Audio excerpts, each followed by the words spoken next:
Welcome everyone. This is Coaching in Session. My name is Michael Rearden and I will be your mindset coach today. And today we're going to be talking about mindset and fitness, martial arts a little bit, and then everything else in between to create synergy in your life.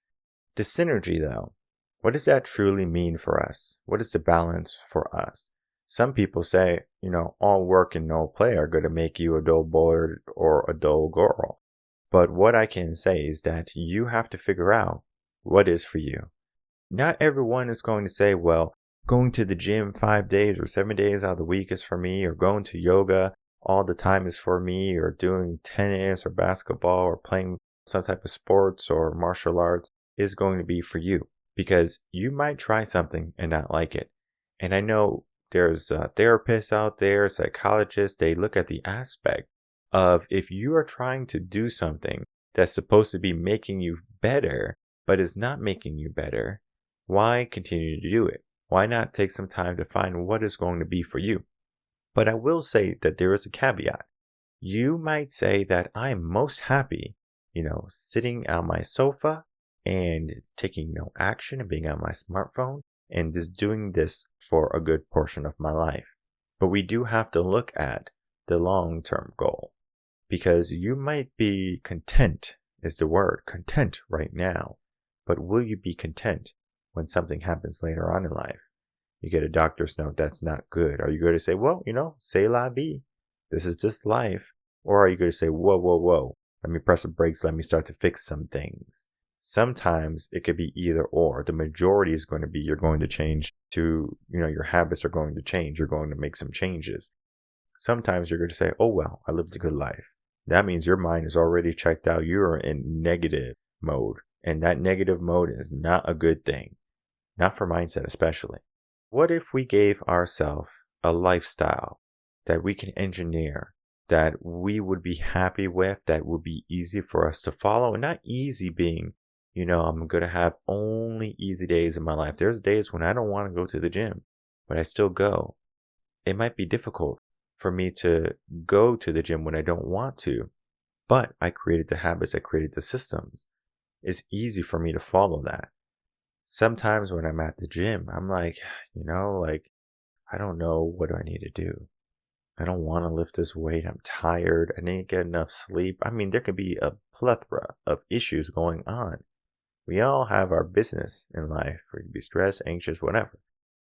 The idea, though, that you can begin to implement things in the direction that you want, according to the lifestyle that you want to attain, is going to be something that you have to first give attention to.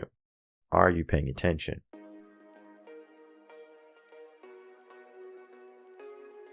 Welcome, Chris Malgeri, to Coaching in Session. How are you doing today? I'm wonderful. Thank you for having me. Today, we're going to be having you on as a fitness and mindset coach. And I was just thinking, I was like, I want to have a conversation with a fitness and mindset coach, because the way I do the episodes is like almost in line to what mindset needs. Think of it as a well-rounded diet. The mind needs the same thing. And so sometimes we talk about school, then we talk about grief, and we talk about all of these different things. Then we always need fitness in the mix. But the aspect of fitness has changed over the years. This morning, I went to the gym, and it seems like there's no one there. Like, the big box gyms are always empty. And I mean, I love it. It's nice for me to go in there, get a good workout. I don't have to worry about waiting for something. I know in the evenings it could be a bit more busier, but it's almost like times are changing. And I know during the pandemic, a lot of people, they got home gyms, but how much of that equipment is truly being used? And it's because they don't have the mindset for fitness. They might have the mindset to do something that's healthy for a time being. I'm going to go to McDonald's and eat a salad, but I'm also going to get a Big Mac. And they think they're doing the right thing. But there's so many things that we don't know. And today we're going to be diving into that conversation with you. Can you tell the world who you are, what you do, and how you help? Sure. So I'm Chris Malgeri. I teach martial arts, fitness, wellness. My wife and I have a group called the Synergy Center. We work both mostly virtually nowadays, but I do have personal coaching, and I have a jiu-jitsu course that I teach here. We're in Davenport, Florida currently, overheating a little bit, but other than that, it's pretty good. What we try to do is take a well-rounded, holistic approach to lifestyle engineering, right? Because what I might need as a 52-year-old that's striving to still be an athlete in the competitive Brazilian jiu-jitsu world, a client might not meet, right? There maybe this is a person just starting their fitness journey, or maybe it's a person switching directions in a fitness journey. Or like you said, maybe they're the person that bought the membership and never showed up to the box gym. Maybe they're the person that doesn't have the mindset.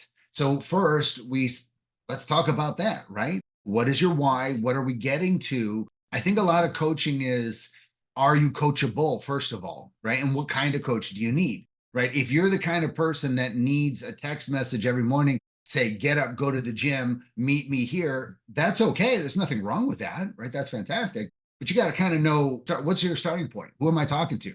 A lot of times there are apps for everything, as you know. I'm sure everybody knows nowadays. You don't need a personal trainer. You've got AI apps and things right now. But are you the person that's going to listen to that? Or when the notification comes on, do you just, get rid of it and go about your day? Apps are fantastic, but will you use the tool as designed to get the results that are prescribed? I don't know. We have to have those conversations. And what I'm hoping is that the more technologically refined we get, we will find a way to keep the interpersonal connections, because it can get easy to get lost in the kind of, you can go on YouTube and you can find every workout under the sun. You never need to talk to another human being. Maybe that's not the healthiest lifestyle choice, right? Maybe other humans are important to interact with on a regular basis.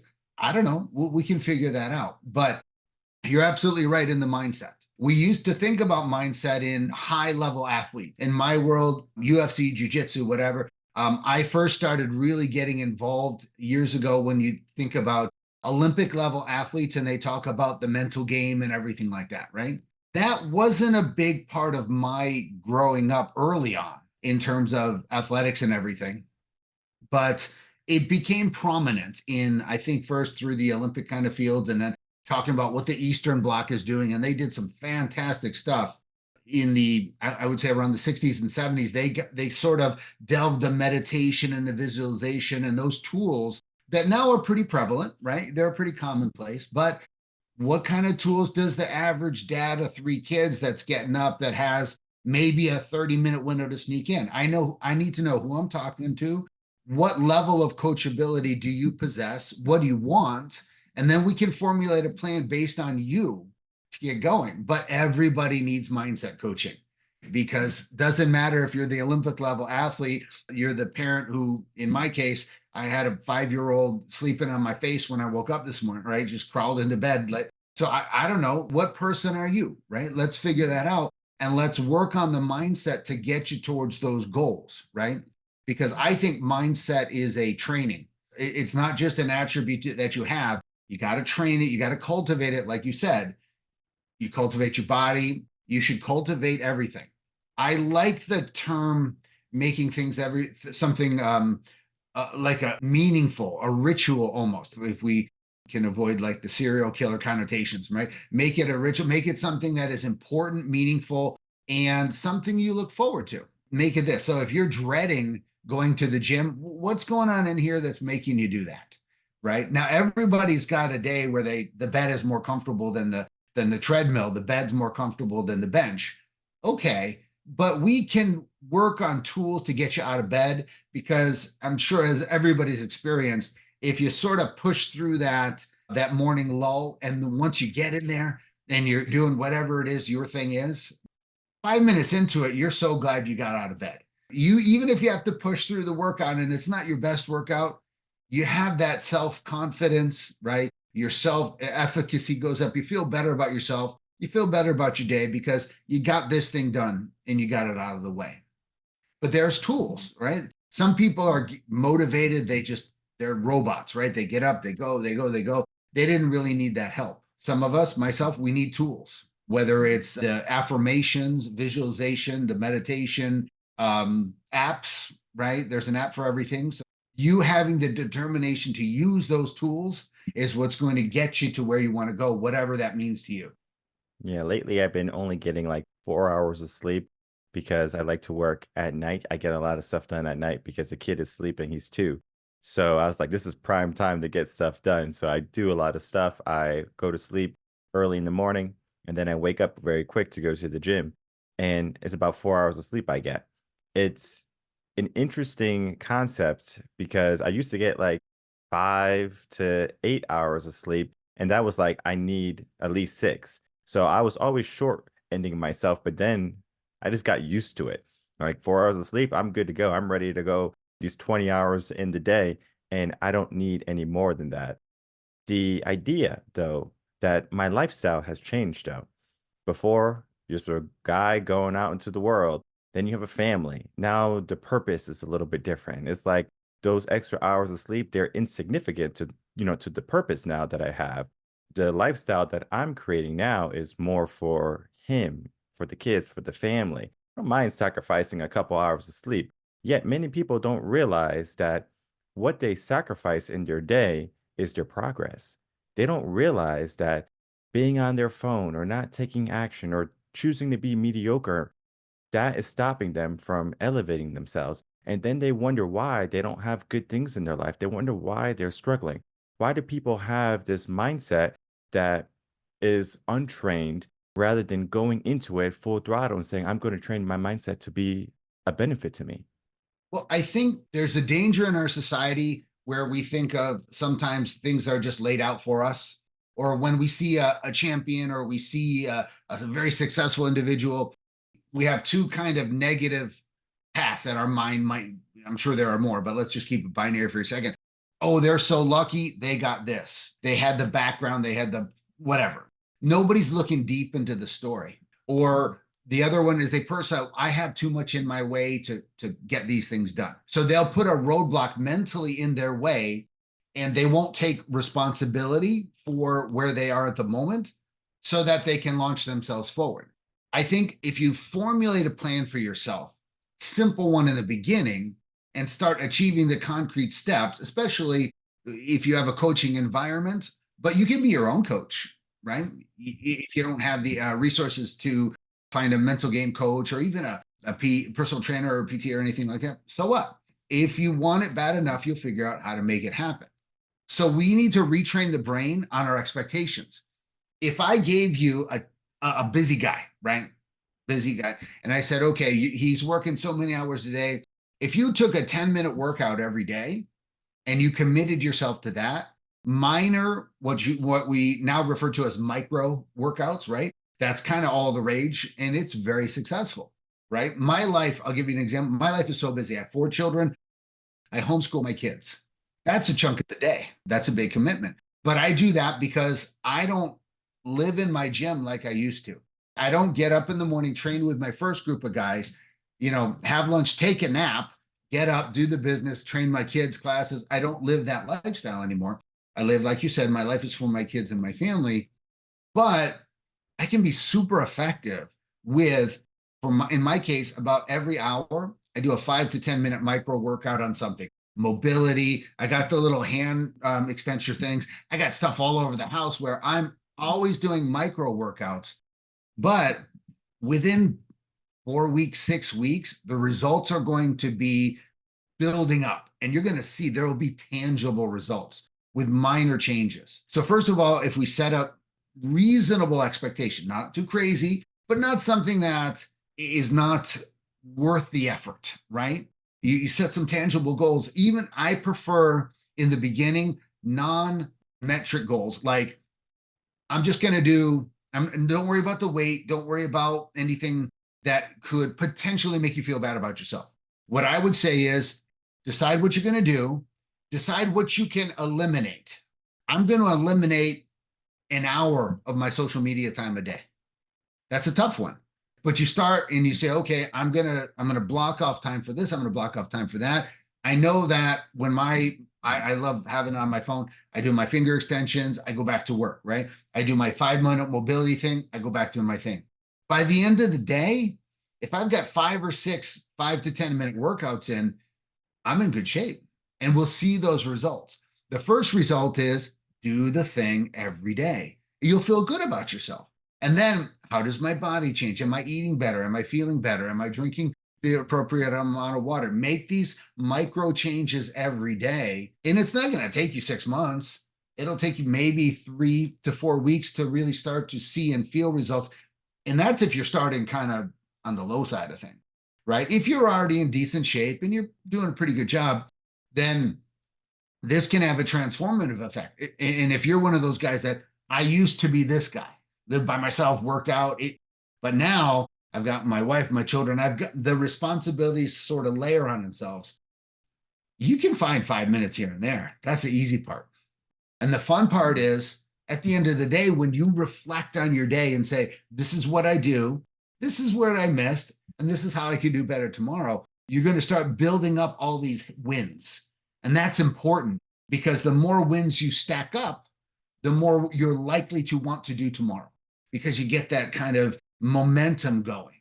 And then most importantly is learn from the losses.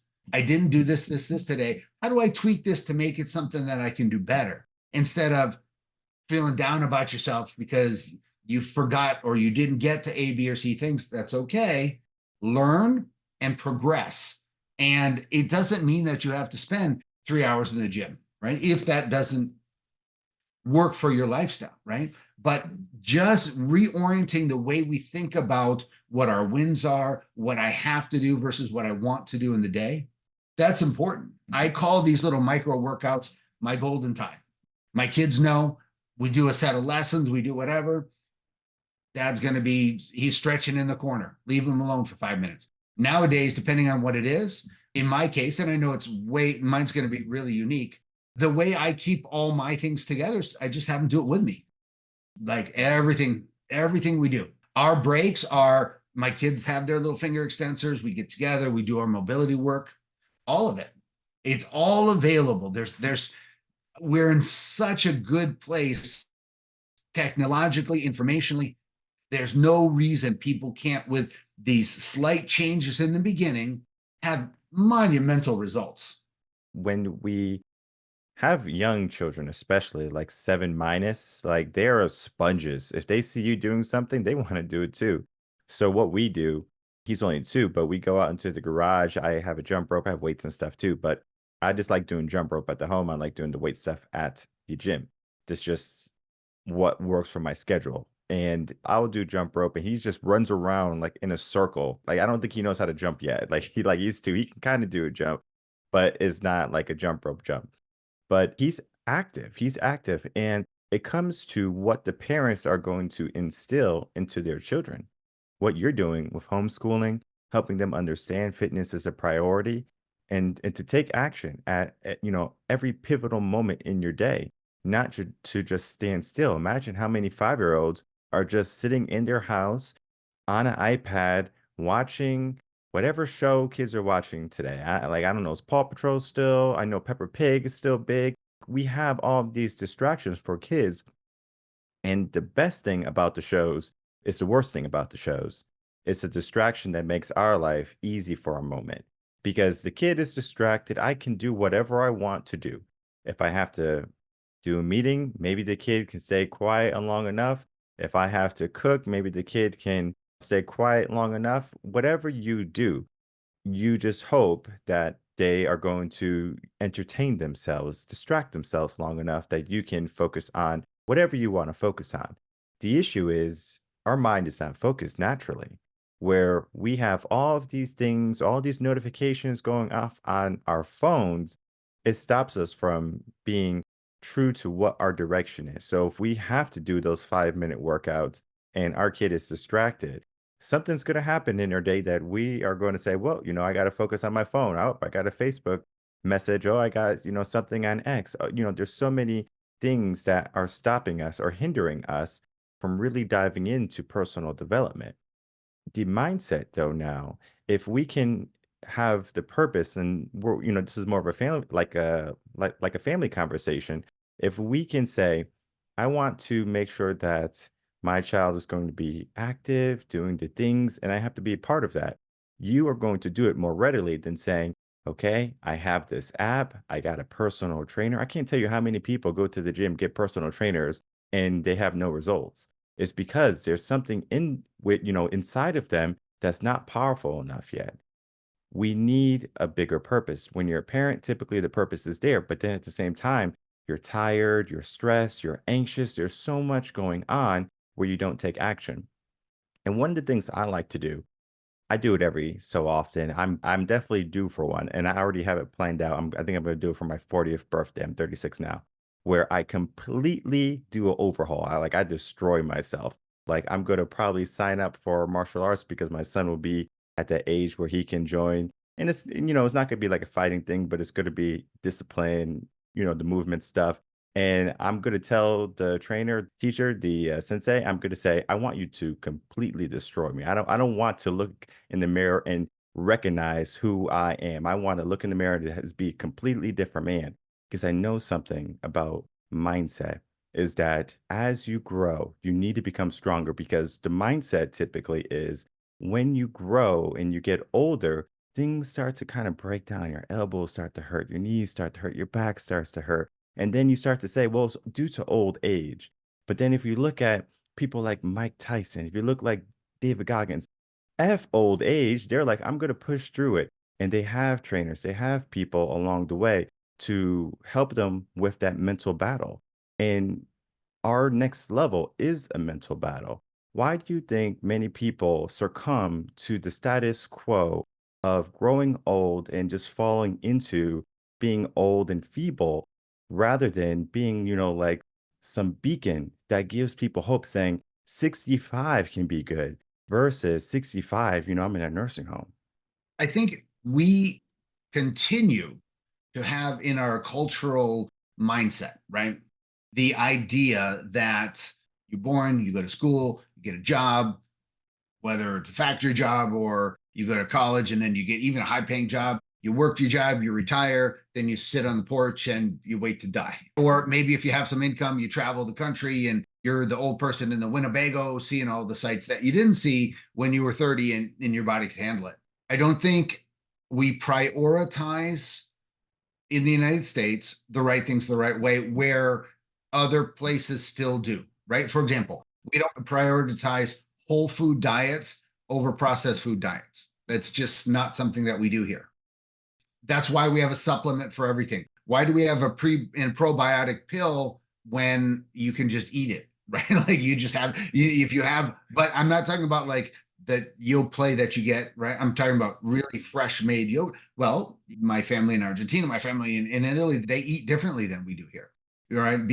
So we don't prioritize diet. We don't even prioritize our own drinking water, right? This is one of the things that my wife and I are super, super committed to is we don't drink tap water, right? It's just, I mean, we're trying to figure out how to get a better system because even the water coming out for the showers is awful for your skin, right? We don't prioritize our health. We prioritize the other activities that in many cases make somebody else's business bigger. They provide us with a life. We have to care for our families and do these things. But we don't prioritize education in the right way that's going to make our kids grow and blossom. We don't prioritize health and fitness as a lifestyle that everybody can glom onto in a way. Most of the time, because I just turned 52, and when I'm working out, even the guys been at this a long time, right? I got the guys that are in mid 30s and they're complaining. And yes, I've been at it a long time. I'm keeping I have mentors that are 50, 60, 70, 80 that are still pushing themselves. So but they're really singular people, even within a martial arts community. This is kind of parallels in our world at large. We have a weird way of looking at the world. It's not holistic. It's not healthy. You hit a point and basically your usefulness is gone. So you sit and wait and, just wait to die kind of thing. That's not helpful. I don't follow anybody and I'm fine with social media as long as it has a window of time, right? I follow people that are of all ages, but are more holistically minded. And I only follow people that are like, there's some guys 60s, like you're saying, 65, 70s, 80 years old that are pushing because that keeps my mindset and other things going. Were we to think about physical education class in gym, it's silly.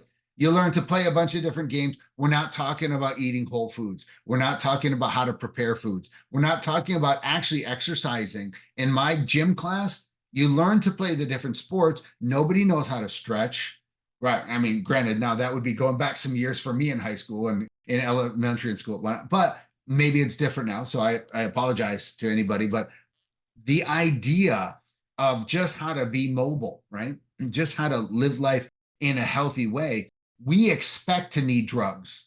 We expect to need the back pain pills and whatever pills that's just built into our system.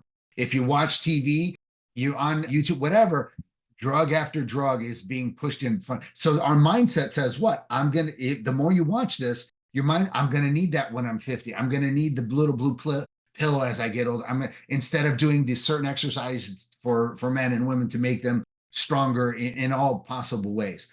I expect to break down. Therefore, that's what I'm going to follow. That it's baked in, right? That's why our obesity levels are the way they are. That's why we have so many people in nursing homes, and not just, I mean, elderly people sharing experiences, teaching, and other things. That's why there's two sides of the martial arts world that are fascinating. You walk into some gyms, the guy's got his black belt, and maybe you've seen the belts and they have all the stripes on it, right? Mm-hmm. There's kind of like a running thing in my world where you see in certain fields like jiu-jitsu, as you get older, you still got to show up. There's no excuse, right? Now, I'm not grappling and expected to beat a 20-year-old black belt world champion at 52, but I got to show up. I got to still be able to hang. So, but in other worlds where it's not expected, every new stripe they get on their belt, they get another inch on their belly. And it drives me nuts. You see these guys that are walking in their 7, 8, 9 degree black belts in whatever system, and they're obese.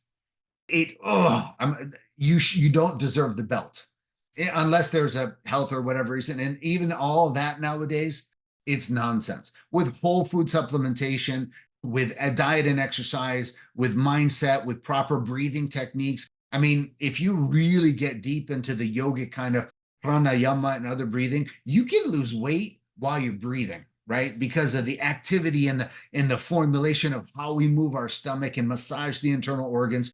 I mean, someday, especially when in Florida, like when I'm doing my morning breathing, 2 minutes in, I'm just drenched with sweat and I'm sitting breathing. Now, granted, yes, I'm in Florida. It was different when I lived in Anchorage in Alaska. It took me a little while longer to heat my engine, but you get the idea. Yeah. There is no excuse, but our mindset as a culture is wrong. If we expected to say, I'm going to live to the ripe old age where I can take care of my kids and my grandkids, where I'm going to be cognitively, I'm going to function at a high level.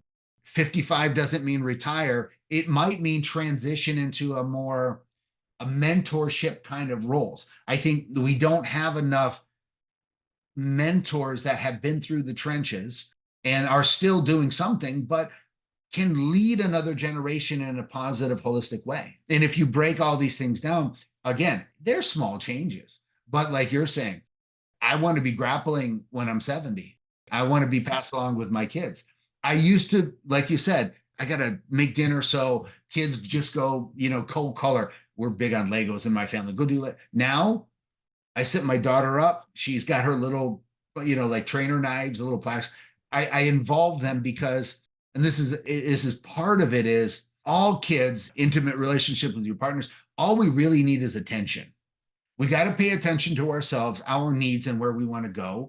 And then we expand that. I think of it like a bullseye. You got to pay attention to yourself first, right? It's like like when you're on the airplane and the oxygen mask will come down. You got to put yours on first. But then what is your circle of influence? And you need to pay attention and involve them. When I make, and some days better than others, of course, but when I'm on a day when my kids are on everything that I'm doing, if I go for a walk, I do a lot of athletic training group stuff, Ben Patrick, the knees over toes guy, backward walking, right? I'm always on the lookout for information that's going to help me be that 70, 75-year-old, 80-year-old that's still pushing. And that has been fantastic. So my kids and I, we're like the weirdos in the neighborhood. We get up and I don't have a sled or anything. So we're backwards walking. They just do it, right? I don't say, oh, I got to go do this. So you just keep it. No. And I did that a lot, unfortunately. And I regret that. Now, whatever I'm doing, kids want to do it. You want to cook? Let's cook. For sure, even the cleaning and the pickup, I make it by involving them where they can have my attention, then we're all better. And I don't have to think of it. Now, there are things, we're having a podcast here, they got to go keep busy for half an hour. That's okay.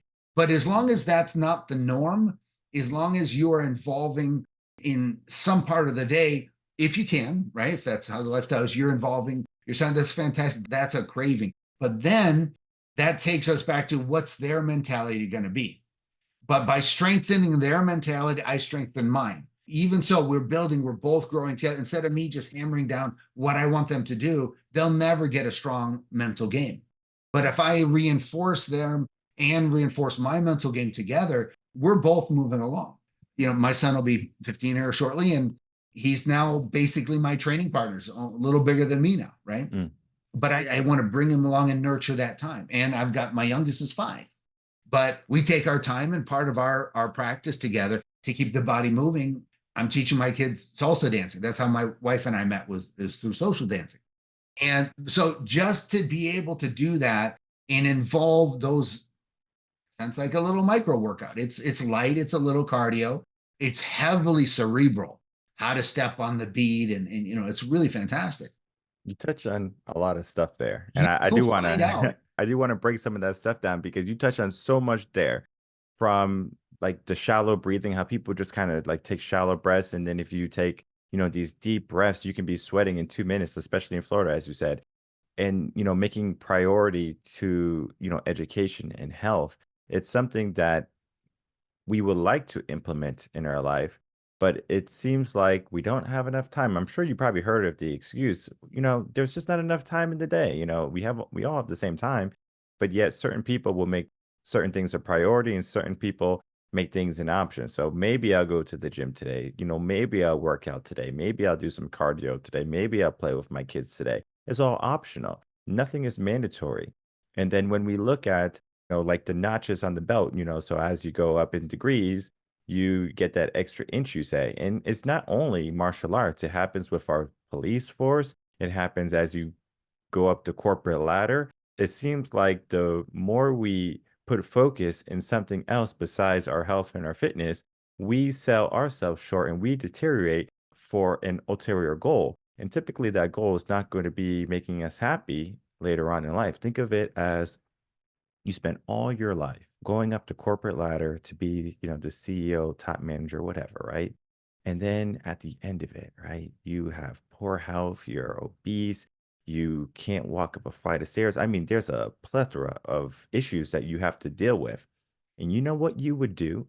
You would spend all that hard-earned money that you wanted so badly and try to get your health back. But today we have an opportunity to focus on our health. It's right there in front of us, but people can't see the correlation. They only see the gold, but the gold is actually, like the gold chocolates, like they're fake. All right. They're not worth anything. So people will continually go after something that is not going to be of benefit to them. And then they wonder later on, like, why am I like this? We have been told a lie. We have been told that, okay, you're going to do this and your happiest years are going to be when you're older and you're retired. Like, think of postponing happiness. People will work 9 to 5. They don't like their job, but they do it to, for a means to an end, hopefully. But yet, most of those people, they stay in the rat race all of their life and they can barely, support it when they retire because there's not enough Social Security, their 401ks is going to be nothing. There's a lot of issues that people are falling into, but they do it in a way that is a slow decline. They don't even see it. As we grow up, those inches, just don't come on like boom, like that. It happened after one hamburger, after another hamburger, after a piece of cake, after, like a night out, hanging out, like eating lavish foods. We don't give ourselves the focus of, boring can actually be good. There was a police officer, not all police officers are fat. There was a police officer, he was interviewed. He has a very boring life. He only gets like 4 to 5 hours of sleep and he eats like chicken and broccoli. It was basic, boring stuff. And he's in good shape, but he's like 56 or something like that. And you would look at him, and he looks like maybe he's mid 30s. And we just have to look at what we're putting into our body and into our mind has a huge effect on our total well being. I agree. I think we've been sold a bill of goods, And we get so much, we get inundated with information. And even if a lot of it's good, we can't often separate it, right?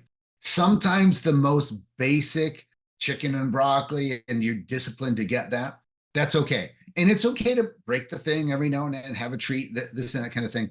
But for people, we start talking about people need better willpower, they need better discipline. I think most people accept a level of mediocrity in themselves and they don't care to push back. I think a lot of people get to a point in life where they think this is how it's supposed to be, so they give up. We used to think of things as kind of this nice bell curve where most are people in the middle and they're kind of more or less average at most things. And then you have your really high performing people and the really low, but it's not. It's kind of like this low curve in the mediocre side. And then when, there's very few people that are super high achievers. It's not this nice picture that we often think about, but it doesn't have to be. What we need to do is we need to train people to expect more, but also understand that more doesn't really require huge steps. More requires a sequence of small steps, starting, like you're saying, in the mind, saying, okay, what's my small step for today? Is a very quick example. If somebody comes to me and says, my diet's terrible, I'm going to probably say, yeah, you're probably right. If you're telling me you're starting off at, it's probably awful, right? If you're admitting it up front. Most people, yeah, my diet's okay. What they really mean is it's bad. Okay, cool. I get the like subterfuge we're going through. What's the first thing? Water. Start just everything is, I make it easy. Do it for 1 week. Here's a protocol to increase your hydration, right? Commit to that.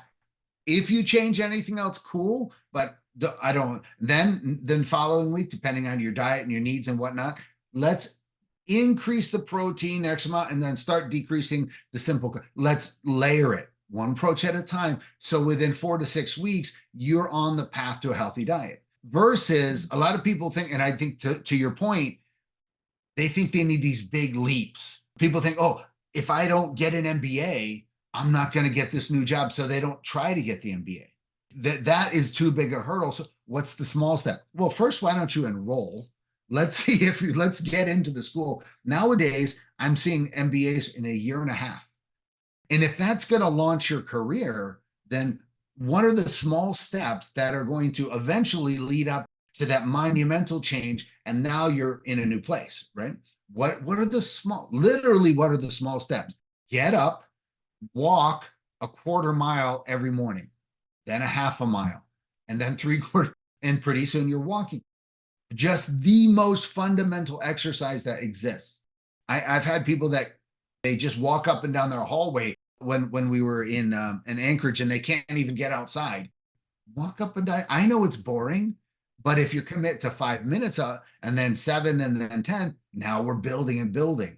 And I think that's where the failure is. People don't get the wins and then they say, okay, well, they just accept and expect mediocrity. And then when that mindset is, well, what's the least I can do to get by with to the next day? What's the least I can do to make sure my kids are fed? A horrible example, but you go to the gas station, you're filling up, and then you see, the parent is buying the hot dogs like at a gas station. They're buying dinner at a gas station. You're not training your kids. You're not setting them up for a successful life. Not even, if that's something you're so confident in doing and you're talking to the attendant and you guys know each other by name, you're doing that every day. And that is not setting you or your kids or the future up. And that's a lot of what happens. Now, are there resources? Is there education missing on different? Absolutely. Absolutely. That's where I think our educational system fails us. And then, that's a whole, I'm sure, another political conversation that we could have of how that education system needs to revamp. But at the end of the day, somebody that's maybe listening and has some control of their life, whether they're, even as an early teenager, you can, it's kind of where we start grasping at our own life. Are you going to eat the pizza and crap, or are you going to start formulating on how you're going to change your life, right? And as I'm sure you're aware, you get a couple days of just garbage food, your just brain doesn't work, and you got to make these choices, right? And those are the conversations I like to have with people, because then we can I find that if we could sort of massage the first one, just for a week, make sure you're getting the water in this. We have a particular hydration protocol that I like to give people, and do that. It's really simple. Do that for a week, see if you feel better. See if anything, changes. Because usually within by like 3 to 7 days, you can start noticing some differences just in drinking pure water. And then after that, what do you want to do? Right? What are we laying on next? 5-minute workout a day. Doesn't seem like much.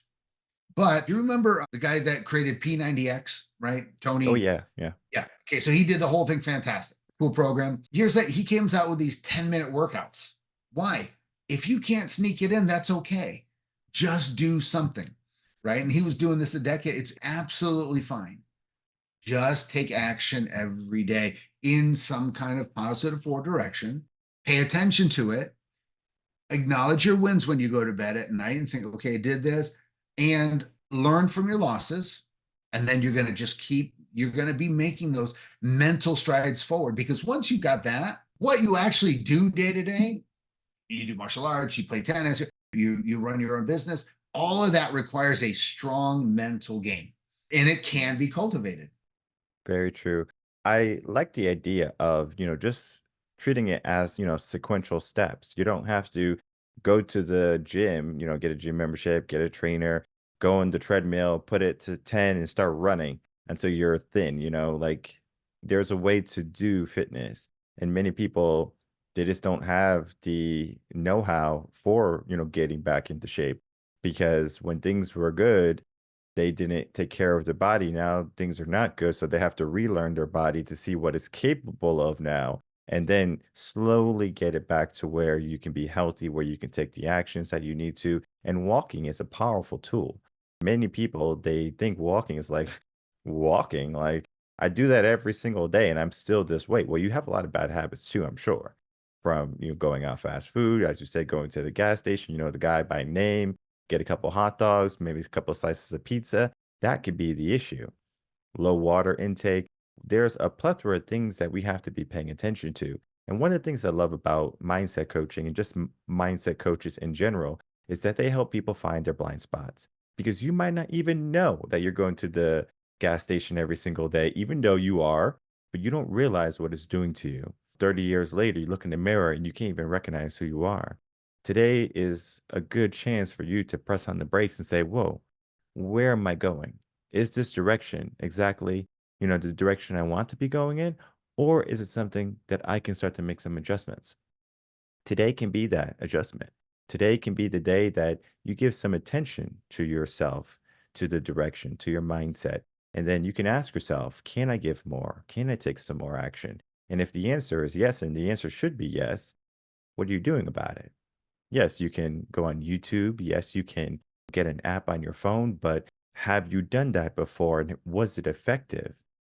The best thing about getting a coach or a mentor or someone to help you along the way is that you have that aspect of accountability. And that key right there is going to be helping you get to the next level because it's easy for us to get distracted. It is easy us, for the brain to say, I don't feel like doing it today. And then you don't do it. And then you don't do it to, tomorrow and you don't do it next week and next month. And then before you know it, you're stopping going. And then you are definitely stopping more than you're going.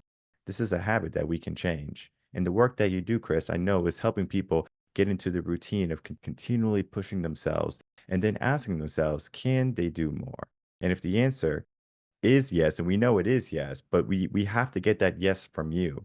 We can't just say, you need to do this, and then you say yes. You have to want it because you can put 100 people in the gym, and if they don't want it, all 100 people are not going to get in shape. Just because they're in the environment, yes, there is, statistics of just being in the environment can have some effect. But if you have the lifestyle at home that is not benefiting you, guess what? Some days you're going to be stressed, anxious, and you're not going to even want to head to the gym. It happens so often. As we begin to wrap up, Chris, I would love to get some final words from you. And then, of course, tell the audience how they can look you up and find you. Sure. I think that if you're struggling with the mental aspect of things, the mental game, then I'm obviously this is part of what I do. My wife and I, we run this energy center. thesynergycenter.net. We do everything from life coaching to in-person and virtual martial arts, fitness, nutrition, yoga, dance, all kinds of different things. Those are modalities, right? But like we were talking about right here, what you pick as your mechanism to get you in shape is almost irrelevant to you, the fact that you're doing it. You might go and say, hey, I want to do jujitsu. I might do Muay Thai. I might do CrossFit. You might do, you might play tennis. It's really kind of irrelevant. We don't want to get stuck up in what's a better workout. The better workout's the one you're going to do. But the coaching aspect, if you're not in that small percentage of people that needs nothing, they just get up, go. They've got the Goggins mindset. I don't even want to talk to you. I'm gone. I'm just out the door. That is a small percentage of people. I think that the coaching aspect for accountability, generally, like just a general coaching to say, did you work out? Did you work on your finances? And how to massage that, and if they can help you organize, that is something that you might want to consider, and then let them help you put everything in a row. Now that's tricky if they're a life coach, but they don't understand fitness. There's some challenges there, right? Some people need a different coach for everything. You see that in our sport. Guys, a wrestling coach, a jiu-jitsu coach, a strength and conditioning coach, because they all have their expertise. But there needs to be a head coach that guides it all. And I think that's very, very important. Be willing to be coachable, take adjustments, but at the end of the day, it's you. You're going to make the decision. So you've got to, in some sense, instill to yourself that sense of priority. I'm worth it. It's worth it to work together with other people, get the information, and it's okay to stumble. Maybe I go to yoga and I tried a few times, I don't like it. Don't stop looking. That just means you're not a yoga person. Maybe you need to go to Peloton. Maybe you need to get on the bike. Find it, but let yourself take the steps to find whatever path you need to get on. And once you're on it, then go have a good time. I was fortunate that I found martial arts super, super early, and then that's been my life, right? That's my thing. That's what I do. I have other avenues that I enjoy, but be coachable, listen, experiment. Be also willing to say, hey, that's not working for me. Let's find a different way to solve that same problem. But coachability is so important, and let that strengthen your mindset and your resolve moving forward. And I know you said it early on, but one more time, the website and how can people find you? On the socials, it's the official Coach Chris. I have Facebook and Instagram. I'm not a big X. I kind of stay away from the dumpster fire that is that kind of stuff. But the synergycenter.net is the easiest. That's the hub of all our information.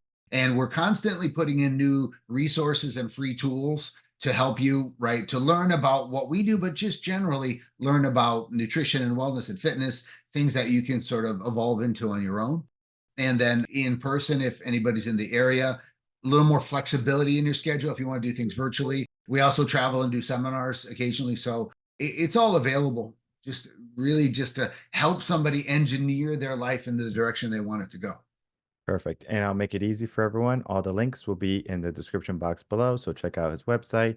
Make sure you follow him on social media so you can always stay updated about any workshop he's having or anything that's coming up. We do have to give ourselves the aspect of the figuring out what works for us. As you said, you might be a swimmer, you might be a basketball player, a tennis player, you might, like martial arts, and you have to figure that out. And there's nothing wrong with trying something and saying, this is not for me. As you said so wonderfully, we have to just give ourselves the opportunity for that growth, but we just can't sit and stay still and stagnant all the time. Take action today, inquire about your passions, your likes, and then start to step into a total better mental and physical health. I want to thank you so much, Chris, for coming on, spending some time, and talking about your work. All right, everyone, I'd like to thank you so much for tuning in to that interview with my guest. What went on is we talked all about the idea of creating a coachable type mentality, because we are trying to figure out if we can make some changes in our life. Where do we begin? And I know we can be stubborn sometimes. I have been a stubborn fool for a good portion of my life. I'm probably still stubborn to this day. I am less stubborn than before. I'm making progress, people, okay? I'm human. I understand something, that if I want great things in life, I need to be challenged. I know that. When you're on a sports team or you do martial arts or something. Your coach is pushing you. You might be winded. You might be tired, and they say, get up, do another round, do it again, do it again, do it again. You're like, I'm about to die. Not literally, hopefully, but you don't feel like you're going to make it through. Your mind is playing a trick on you. It happens when you're on the treadmill and Stairmaster, when you're running, when you feel dizzy or something, right? You feel like you need to stop or something's going to happen. We have these safety mechanisms within us. They're good things. But then there are also things that create limits within us. What would happen if we chose to have someone that can look at our situation and see if we were truly at our limit or if we can push a little bit more? But the simple aspect is you just have to be coachable. You just have to be someone who understands that you can elevate yourself and you need someone sometimes to bring that out. I love to get coaches, coach me, mentors to help guide me because I understand something. At some point, I hit a plateau. And when I hit that plateau, or if I feel stuck, right? So if I'm stagnant too, so stuck or plateau, either one. If either of those happens, if I'm stuck or if I'm plateaued, I'm getting a coach. I'm getting a mentor. I'm finding someone because I need to get to the next level. I need to get out of where I am. It works for me. So if you're stuck or if you have plateaued, you need someone to help look at your life, look at your lifestyle, make some adjustments. They don't have to be big ones. We're not trying to overhaul your whole life and say, you need to start to do this and you need to stop doing this and you need to sacrifice this because this is no good. Like, we're not your moms and your dads. We want to guide you. We want to help you. We want to encourage you to a better life. But just because we want that for you doesn't mean that you're going to reach it when you get there. Because you can walk away at the end of things. You might have done all the work to get to where you want to be. And then finally you get there and you're like, yeah, cool. I got there. Right? Bucket list. Boom. Done. And then when you try to get back to there because you realize how good it was, you see how much work now you have to do and how much struggle it is. When David Goggins did the pull-up record, he failed the first time. And then he had to do it again. He realized, like the 24-hour thing, like you have to do a certain amount in 24 hours. He knew the second time what he had to do in order to beat the record, but he also knew how much it would suck, how much pain he would have to go through again. But yet he did it. In a sense, we might go through something and we might have to go through that pain again. But when you do something like that, typically, the result is going to be better. And if it's not, rest, prepare your mind, and then try again. Because not every moment we're going to want to get up and fight. Some moments we're going to need to relax, recoup, recover, and then from there we get to make the choice to take action or not. And I encourage everyone to take action, to continue to thrive toward a better life and to a better you. Because the goal in life is always going to be moving, but it doesn't necessarily mean that we can't be happy where we are, even if we're always trying to chase something, or we're trying to chase a better us, the us that we are going to be tomorrow maybe, because we're trying to be in competition with who we were yesterday. That person is gone, but we're trying to beat that person, trying to elevate. Some days we might succeed, some days we might fail, but if we fail, we understand that the next day is a new opportunity to win again. So if you're ready to win at life, check out the links in the description box below. Learn more about what Chris is doing, what we do here at Reven Concepts, and we'll be more than happy to help you on that journey. My name is Michael Rearden, Mindset Coach. If you have any questions, email me coachinginsession@gmail.com, and I will see everyone on the next episode of Coaching in Session. Until then, everyone take care.